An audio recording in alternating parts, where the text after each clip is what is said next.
¿Qué tal, querida familia de la fe? Yo soy Roberto Pérez, soy pastor de la Iglesia Cristiana Sola Gracia en Lomas de Cocoyoc, en el estado de Morelos. Y es una bendición poder compartir este devocional con ustedes. Es del capítulo 26 del libro de los Hechos. Y vemos en este capítulo cómo es que Pablo es llamado a testificar ante Festo, ante Agripa, ante Berenice, ante personas de influencia. Y algo de lo que nos debe de llamar la atención de este pasaje es cómo el testimonio de nuestra vida en Cristo es un instrumento poderoso dentro del evangelismo. ¿Por qué? Porque nadie puede minimizar nuestra historia de vida. Nadie puede decirnos que lo que nos ha pasado es mentira o lo que hemos vivido no es cierto. Nadie ha estado en nuestros zapatos y por eso podemos usar lo que nosotros hemos vivido, hemos experimentado, nuestras vivencias con Dios para abrir camino a la predicación del Evangelio. Si bien es cierto que hay muchas cosas en nuestra vida que se quedan cortas a comparación de la gloria del Evangelio, pero lo que Dios ha hecho en nosotros es precisamente lo que puede abrir la puerta para que otros nos escuchen en cuanto a la predicación del Evangelio. Y precisamente eso es lo que Pablo hace. Vemos que se le presenta una oportunidad única de predicar el Evangelio y era algo que Pablo había hecho en muchas ocasiones anteriores. Al final de cuentas, este capítulo ya es de los finales del libro de Hechos. Vemos que Pablo está llegando al final de su travesía como apóstol, como mensajero del Evangelio de Cristo. Y entonces, por ende, podemos saber que Pablo había predicado muchas veces el Evangelio en muchos lugares diferentes, en muchos contextos distintos, pero esta oportunidad es una oportunidad diferente, es una oportunidad única. ¿Por qué? Porque iba a predicar ante personas de mucho poder y mucha influencia. Arriba de estas personas a quienes predica en este capítulo estaba César, ¿no? Que al final de cuentas es a quien había apelado, como vemos en los capítulos anteriores. Pero la cuestión con esto es que cuando Pablo es llevado con Festo y él lo presenta a Agripa y a Berenice, ellos se intrigan y le permiten exponer su caso, le permiten, de alguna manera, dice Reina Valera, defenderse, pero en realidad no vemos como tal una defensa de Pablo en el sentido de que él quisiera liberarse de las acusaciones o que quisiera que lo dejaran en libertad. Nosotros nunca vemos a Pablo hablando en defensa propia.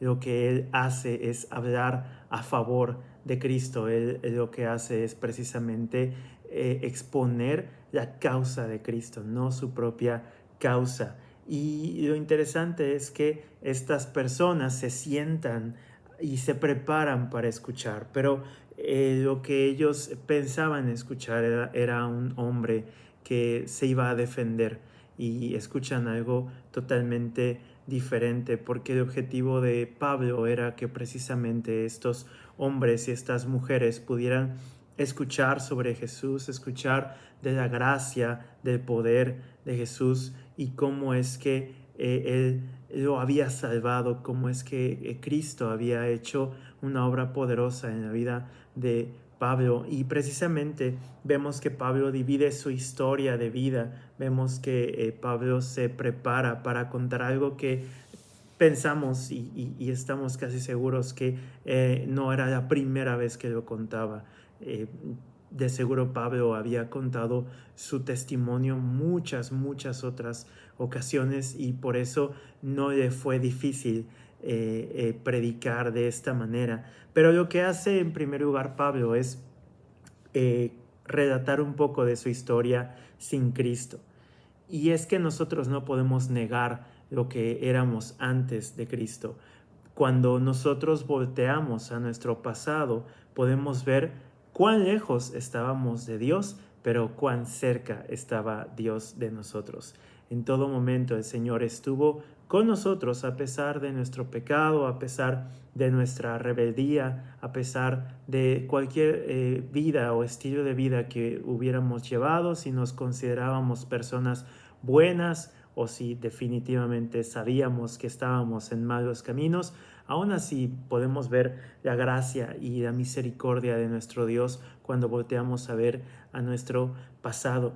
Y Pablo habla de cómo él en su propia idea, en su propia pensamiento de sí mismo, sabía que era celoso de la ley y pensaba que estaba haciendo lo correcto al perseguir la secta del cristianismo, como ellos pensaban que esto era. Al perseguir a los cristianos, a perseguir a los seguidores de Jesús, Pablo pensaba que estaba haciendo la obra de Dios. Y entonces vemos que él encarcela a cristianos, que él consciente de la muerte de cristianos, pues está ahí Esteban, y dice que los lleva a blasfemar, es decir, los lleva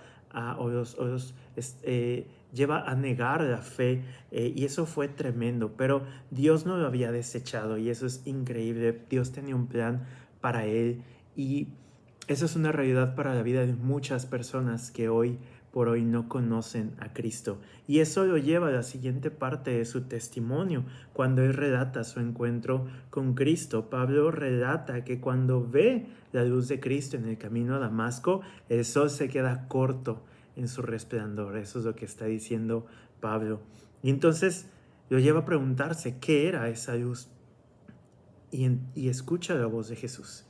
Y lo interesante que nos narra Pablo en este capítulo y también que nos narra el libro de Hechos, cuando nos muestra o nos narra la conversión de Pablo, es que en realidad Pablo nunca se imagina que es alguien más. Él entiende en ese momento que el único que puede hacer eso que está sucediendo es Dios mismo. Y él dice esto, él ve esta luz, escucha la voz de Jesús y se convence de que a quien estaba persiguiendo era a Dios mismo. Y entonces tiene un encuentro poderoso con Jesús y él lo relata de esa manera. Él muestra qué tan poderoso fue ese momento cuando cae de su caballo, cuando cae de su montura y al final de cuentas llega a este punto de convencimiento, de convicción de cómo es que había estado equivocado y cómo es que Dios estaba dando una segunda oportunidad y ese celo que tenía lo encausa de otra manera y recibe un llamado único, recibe un llamado especial, porque dice Pablo en este capítulo 26, en el versículo 16, que Jesús le dice: levántate y ponte sobre tus pies, porque para esto he aparecido a ti, para ponerte por ministro y testigo de las cosas que has visto. Pablo ahora iba a ser ministro, o sea, un servidor y testigo, es decir, alguien que le mostrara a otros, alguien que le dijera a otros, dice, las cosas que has visto y aquellas en que apareceré a ti. Le da una promesa, dice, librándote de tu pueblo y de los gentiles a quienes ahora te envío. Y entonces el llamado es a ser ministro, a ser testigo, abrir los ojos con el Evangelio a las personas que iban a estar delante de él, a convertirlos de las tinieblas a la luz, como dice el siguiente versículo. ¿Para qué? Para que recibieran el perdón y la herencia entre los santificados. Cuando nosotros vemos este llamado que Dios le hace a Pablo, vemos que es el mismo llamado que Dios nos hace a cada uno de nosotros, sin importar nuestro caminar de vida, sin importar la manera en que hayamos tenido este encuentro con Jesús. Todos y cada uno de nosotros recibimos ese mismo llamado, recibimos el llamado a ser testigos y ministros. Y no importa en qué lugar nos ponga Dios a servirle, no importa en qué lugar o de qué manera o en qué circunstancias Dios nos llame a servirle. El llamado es a ser testigos del Evangelio, a ser ministros de la gracia de nuestro Señor Jesucristo, a abrir los ojos de las personas con la verdad poderosa del Evangelio, a convertir a las personas. Y sabemos que esa es una labor que hacemos en colaboración con el Espíritu Santo. Pero cada uno de nosotros somos aquellos que Dios va a enviar y que Dios va a usar para que el Señor pueda tocar los corazones. Y después, por último, Él cuenta un poco de su historia con Cristo. Me encanta la frase que menciona el apóstol en el versículo 19 del capítulo 26 que estamos viendo, que dice: por lo cual, oh rey Agripa, no fui rebelde a la visión celestial. Yo espero que cada uno de nosotros podamos decir más adelante en nuestra vida, en nuestro ministerio, así como Pablo: no he sido rebelde a aquella visión, a aquello que el Señor ha puesto en mi mente, en mi corazón, aquello que ha sido confirmado por mis hermanos, por la iglesia, aquello que Dios me mostró y que al momento de yo quererlo poner en práctica, otros hermanos me dijeron: adelante, estás llamado a hacerlo, te respaldamos, te apoyamos. Y en capacitación podemos darnos cuenta que es aquello que el Señor a lo que nos ha llamado. Entonces Él dice: no fui rebelde, hice caso, fui obediente a la visión celestial, anuncié el Evangelio y eso me ha llevado a ser perseguido, pero he tenido el auxilio de Dios. Y dice el apóstol algo muy importante: persevero hasta el día de hoy. Habían pasado años ya de ese momento de la visión celestial, de ese momento en el que Pablo escucha la voz de Cristo, cae en el camino a Damasco, queda ciego y comienza este caminar de fe. Habían pasado años, habían pasado viajes, había recorrido cientos de kilómetros y aún así Pablo dice: persevero hasta el día de hoy. Yo creo que eso es uno de los anhelos, debe de ser uno de los anhelos de nuestro corazón, el perseverar hasta el día de hoy. Y lo que hace el apóstol Pablo terminando este capítulo es que él insiste e insta a Agripa a que crea. Y me encanta porque le dicen: es que tú estás loco. Y él dice: yo no estoy loco, sino que hablo la verdad. Y de alguna manera les dice: y ustedes lo saben. Y en su corazón saben que es la verdad. Y tanto así que le dice Agripa: casi me convences, por poco y me convences. Y entonces vemos que Pablo dice: en primer lugar, no importa si me creen loco, no importa nada de lo que piensen de mí, lo que importa es lo que pienses de Cristo. Y muchas veces eso es lo que el Señor nos lleva a tomar esa actitud.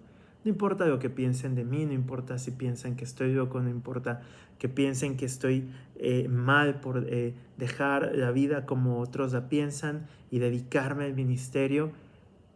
No importa nada de eso, importa lo que piensen de Cristo. Y si yo hago bien mi labor, la gente va a pensar bien de Cristo. Y ese es mi llamado. Ese es mi llamado y ese es el ejemplo que nos pone el apóstol Pablo. Sea Dios guiándonos y ayudándonos para seguirlo. Qué bendición poder compartir, aunque sea un poco con ustedes. Oramos por ustedes allá en la capacitación y les pedimos que también oren por nosotros. Acá en Morelos estamos trabajando para que la obra del Señor siga, el reino de Dios se extienda, se establezca. Tenemos en puerta ahora en diciembre un evento evangelístico, es el segundo año que lo hacemos, que lo llevamos a cabo. El año pasado tuvimos a 300 personas, un poco más, escuchando el Evangelio y esperamos que este año podamos tener más personas que escuchen el Evangelio y reciban la gracia de nuestro Señor Jesucristo. Que el Señor les bendiga, que el Señor les siga fortaleciendo, que el Señor les siga dando el poder y la gracia para no ser rebeldes a la visión celestial, sino ser obedientes y poder, como dice el apóstol Pablo, perseverar hasta el día de hoy y siempre. El Señor les bendiga.